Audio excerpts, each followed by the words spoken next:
Hello guys, welcome back to Laddu's kitchen. இன்றைக்கி நம்ம சேனலில் ஆப்பமும் தேங்காய் பாலும் எப்படி பண்ணுறதுன்னு பார்க்க போகிறோம்.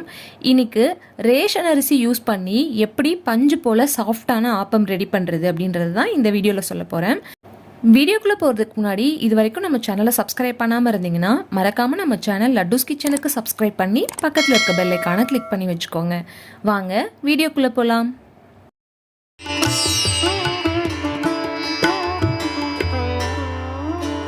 ஃபர்ஸ்ட் நம்ம ஆப்பத்துக்கு மாவு ரெடி பண்ண போகிறோம். 2 கப் அளவுக்கு புழுங்கல் அரிசி எடுத்துக்கோங்க. இது நமக்கு ரேஷன் கடைகளில் கிடைக்கக்கூடிய அரிசி. இது 2 கப் அளவுக்கு எடுத்துக்கோங்க. இது கூட 1 கப் அளவுக்கு பச்சரிசி சேர்த்துக்கலாம். இது இருக்கட்டும். இப்போது இன்னொரு பாத்திரம் எடுத்துக்கோங்க. 5 டேபிள் ஸ்பூன் அளவுக்கு உளுந்தம்பருப்பு, கூடவே எந்த அளவுக்கு உளுந்தம்பருப்பு எடுத்தோமோ அதே அளவுக்கு வெந்தயம். நான் 5 ஸ்பூன் வெந்தயம் எடுத்துக்கிறேன். ஆப்பத்துக்கு உளுந்தம்பருப்பும் வெந்தயமும் ஈக்குவல் குவான்டிட்டியில் இருக்கணும். இப்போது நம்ம எடுத்து வச்ச அரிசி, உளுந்தம்பருப்பு, வெந்தயம் இது ரெண்டையும் நல்லா 2-3 டைம் வாஷ் பண்ணிக்கலாம்.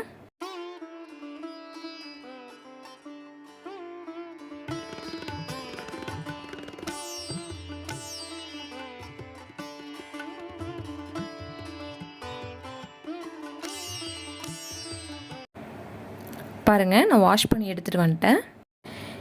இப்போது அரிசி மூழ்கிற அளவுக்கு தண்ணி சேர்த்துக்கோங்க. தண்ணி சேர்த்து இது 4லேருந்து 5 மணி நேரத்துக்கு நல்லா ஊற விட்டுருங்க. உளுந்தம்பருப்பு, வெந்தயம் இது கூடவும் தண்ணி சேர்த்துக்கலாம். தண்ணி சேர்த்து இதையும் 4லேருந்து 5 மணி நேரத்துக்கு நல்லா ஊற வச்சு எடுத்துப்போம். இப்போது 5 மணி நேரம் ஆயிடுச்சு. நம்ம ஊற வச்சுருந்த அரிசி நல்லா ஊறியிருக்கு. உளுந்தம்பருப்பு, வெந்தயம் இதுவும் நல்லா ஊறியிருக்கு. இதை இப்போது கிரைண்டரில் இல்லை மிக்சியில் சேர்த்து அரைச்சிக்கலாம். நான் இன்றைக்கி கிரைண்டரில் சேர்த்து அரைக்கிறேன். அரைக்கும்போது உளுந்தம்பருப்பையும் வெந்தயத்தையும் தனியாக அரைச்சி எடுத்துக்கணும். அதுக்கப்புறம் அரிசியை தனியாக அரைச்சி எடுக்கணும். ரெண்டையும் ஒன்றா சேர்த்து அரைச்சிங்கன்னா உளுந்த மாவு பூத்து வராது.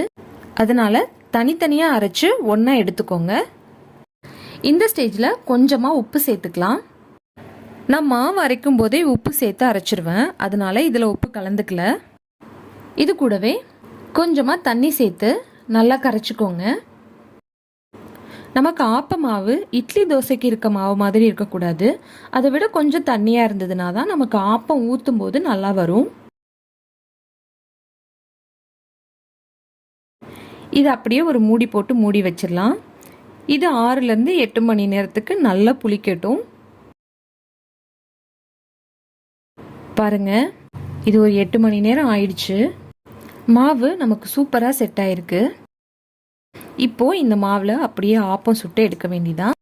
ஆப்பம் சுடுறதுக்காக நான் இன்னைக்கு ஆப்பக்கடாய் எடுத்திருக்கேன். ஆப்ப சட்டி சூடாயிடுச்சு. இதில் ஒரு கரண்டி மாவு எடுத்து இந்த மாதிரி ஊற்றிக்கோங்க. மாவு ஊற்றிட்டு இப்போது ஆப்பக்கடாயை நம்ம கையில் எடுத்து இந்த மாதிரி ரவுண்டாக சுற்றி விட்டிங்கன்னா ஆப்பம் அழகாக வந்துடும்.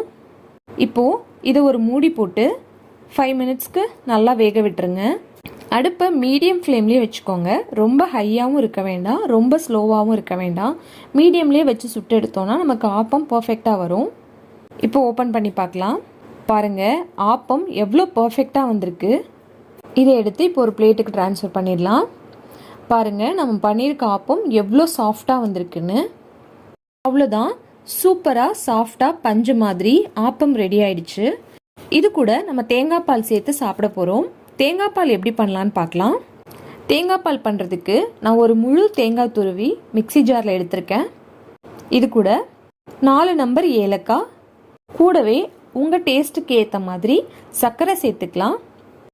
இதில் கொஞ்சமாக தண்ணி சேர்த்து நம்ம அரைச்சி எடுத்துகிட்டு வந்துடலாம். இப்போது ஒரு பவுலில் இந்த மாதிரி துணி வச்சுருக்கேன். நீங்கள் துணி இல்லைன்னா ஃபில்டர் கூட எடுத்துக்கலாம்.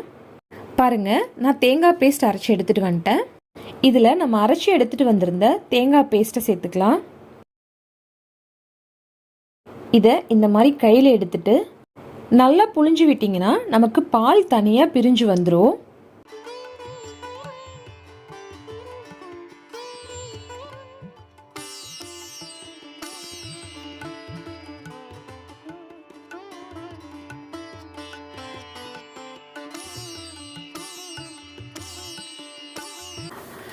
அவ்வளோதான் பாருங்கள், நமக்கு தேங்காய் பால் சூப்பராக ரெடி ஆயிடுச்சு. இந்த தேங்காய் பால் நம்ம ஆப்பத்து கூட சேர்த்து சாப்பிடும்போது அவ்வளோ டேஸ்ட்டாக இருக்கும். குழந்தைங்களுக்கு ரொம்பவே பிடிக்கும். இந்த மாதிரி தேங்காய் பால் ஆப்பம் கொடுக்கும்போது குழந்தைங்களோட ஹெல்த்துக்கு ரொம்பவே நல்லது. இதில் எந்த ப்ரிசர்வேட்டிவ்ஸும் ஆட் பண்ணாமல் ரொம்பவே ஹெல்த்தியான முறையில் நம்ம பண்ணியிருக்கோம். கண்டிப்பாக இந்த ரெசிபியை உங்கள் வீட்டில் ட்ரை பண்ணி பாருங்கள். ட்ரை பண்ணி பார்த்துட்டு எப்படி வந்ததுன்னு கமெண்ட் செக்ஷனில் சொல்லுங்கள். மறக்காமல் நம்ம சேனல் லட்டுஸ் கிச்சனுக்கு சப்ஸ்கிரைப் பண்ணி பக்கத்தில் இருக்க பெல் ஐக்கானை கிளிக் பண்ணி வச்சுக்கோங்க. தேங்க்யூ ஃபார் வாட்சிங். Eat healthy, stay healthy.